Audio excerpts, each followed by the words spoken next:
आज कृष्ण पक्ष की सप्तमी तिथि श्राद्ध पक्ष में श्रीमद् भागवत कथा का दूसरा दिवस गांव खरक कला में राजान पान्ना की परस के अंदर हम कर रहे हैं।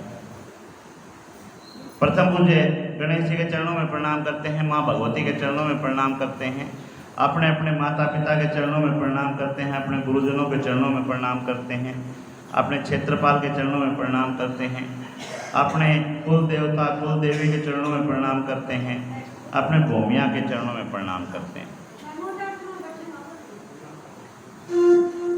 वरुण देवता से प्रार्थना करते हैं कि जो यहाँ पे हमारे साक्षी हैं, ये यज्ञ भी कहा जाता है, 7 दिवसीय ज्ञान यज्ञ कहा जाता है, तो इस यज्ञ में किसी प्रकार का विघ्न ना आए, इसके लिए हम तीनों देवों से और 9 ग्रह से भी प्रार्थना करते हैं कि ब्रह्मा मुरारी त्रिपुरांतकारी भानु शशि भूमि सुतो बुधश्च गुरुश्च शुक्र शनि राहु केतुवे सर्वे ग्रह शांति करे भवन, कि सभी देवता हमारे ऊपर आशीष बनाएं। जल प्रलय की कथा आप लोगों ने सुनी होगी, सुनी है, पहले भागवत सुनी है और महाभारत भी देखी है, रामायण भी देखी हैं, सीरियल देखे हैं, तो जल प्रलय की कथा आती है, सुनी है आप लोगों ने? चलो कोई बात नहीं, कोई बात नहीं।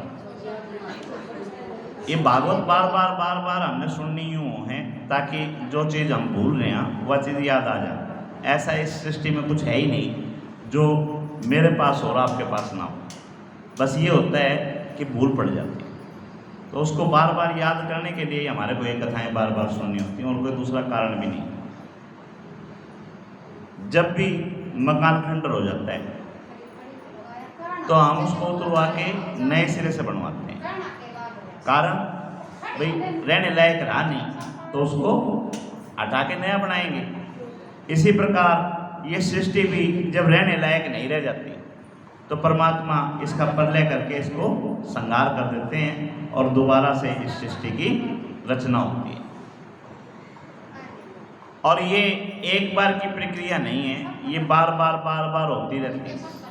भाई आपका जो मकान है अब से पहले कितनी बार बना, कितनी बार उतारा आपने नहीं पता, लेकिन चलता रहता है ये प्रक्रिया। तो ऐसे ही जल प्रलय हुई थी, तो जल प्रलय के अंदर परमात्मा ने सप्त ऋषियों को और हमारे राजा मनु को और शत्रुपा को, इनको उसमें अपनी नौका में बिठा के और उससे पार करवाया, जल प्रलय से पार करवाया।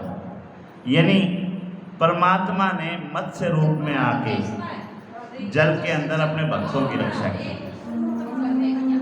और ये कथा मैंने अभी क्यों स्मरण करवाई, हम श्री हरि विष्णु जी से प्रार्थना करते हैं कि जैसे उन्होंने अपने भक्तों की रक्षा करने के लिए मत्स्य अवतार लिया, अगर जल के अंदर हमारे कोई संकट आए तो भगवान उसी प्रकार हमारी भी रक्षा करें। इसी प्रकार जब भक्त प्रहलाद के ऊपर समस्या आई तो भगवान खंभा फाड़ के और प्रकट हो गए थे। यानी इस धरती के ऊपर, इस भूमि के ऊपर हमारे ऊपर कोई संकट आए तो भगवान जैसे अपने भक्त प्रहलाद की रक्षा करने के लिए प्रकट हुए थे, ऐसे ही हमारी भी रक्षा करने के लिए प्रकट हो जाए। ऐसे ही श्री हरि की कथा आती है, गजेंद्र मोक्ष की कथा आप लोगों ने सुनी होगी भागवत के अंदर। क्या थी गजेंद्र मोक्ष की कथा? है जी, चलो कोई बात नहीं। गजेंद्र मोक्ष में हाथी था, अपने परिवार के साथ मगन रहता था, और जब वो उसको मगरमच्छ गहरे पानी में उतार ले गया, हाँ, जब गहरे पानी में उसको उतार ले गया हाथी को, तो बचाव के लिए उन्होंने परमात्मा को याद किया था और परमात्मा गरुड़ पे विराजमान होके उसको डूबते को बचा के ले गए थे। यानी हमारे साथ भी कभी कोई ऐसी विपदा आए तो भगवान उसी तरह से हमारी भी रक्षा करे। जो हमारा ये यज्ञ चल रहा है, इस यज्ञ में किसी प्रकार का कोई विघ्न आए तो परमात्मा हमारी रक्षा करे। इसमें हम झंडा लगाते हैं। झंडे का मतलब भी यही होता है। कैसे? कल यहाँ बीजेपी का प्रोग्राम था, तो बीजेपी का प्रोग्राम था तो सारे झंडे लगा रखे थे यहाँ पे। उन झंडों का मतलब क्या था कि इसका कोई प्रेमी हो तो इधर ना आ जाओ भाई, रास्ते चलते को सबको ये पता चल जाए कि यहाँ पे हो क्या रहा है। गलत तो नहीं? इसी प्रकार हम झंडा लगाते हैं। झंडे का प्रावधान क्या है कि जो भी सूक्ष्म रूप से आत्माएं घूम रही, जो इसकी प्रेमी हैं, जो इसको सुनना चाहती हैं, वो यहाँ पे आए।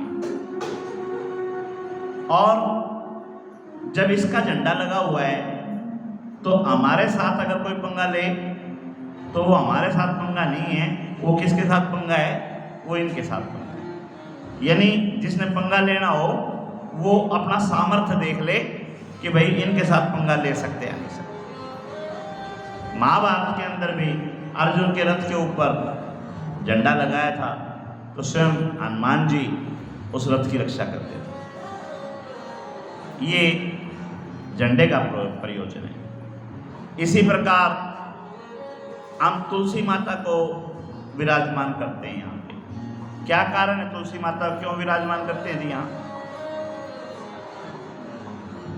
देखो, लोग कहते हैं, लोगों का मतलब दो पक्ष होते हैं हमेशा, एक आपके फेवर में होता है, एक आपके विपक्ष में होता है। तो मूर्ति पूजा का खंडन करते हैं काफी लोग, कहते हैं भाई मूर्ति पूजा नहीं करनी थी। मूर्ति पूजा का मतलब क्या है? ये प्रतीक हैं, और इन प्रतीकों का फायदा क्या है? झंडा देख लिया, अब झंडा प्रतीक है, किसका है? हनुमान जी का प्रतीक है, भागवत का प्रतीक है, इस कथा का प्रतीक है। तो जो भी यहाँ आए वो इसको देख के और अपना हिसाब से ही आए। हो गया ना ये प्रतीक का। इसी तरह से भगवान राम की प्रतिमा हमने देखी, तो राम की प्रतिमा देखते ही राम के सारे आदर्श, सारी कहानियाँ हमारे को रिपीट हो आई, सारी की सारी हमारे अंदर आ गई। ऐसे ही हमने तुलसी माता को यहाँ पे विराजमान किया है, तो ये भी हमारी प्रतीक रूप में है, प्रतीकात्मक हैं। तो ये तुलसी माता हमारे को क्या याद दिलाती है? ये पृथ्वी सदियों के सत पे रुकी हुई, जो पृथ्वी है ये सदियों के सत पे रुकी हुई हैं, और ये वही कहानी हमारे को याद दिलाती है। ये कहानी आनी तो बाद में थी, लेकिन आप पहले ले आए। अब कोई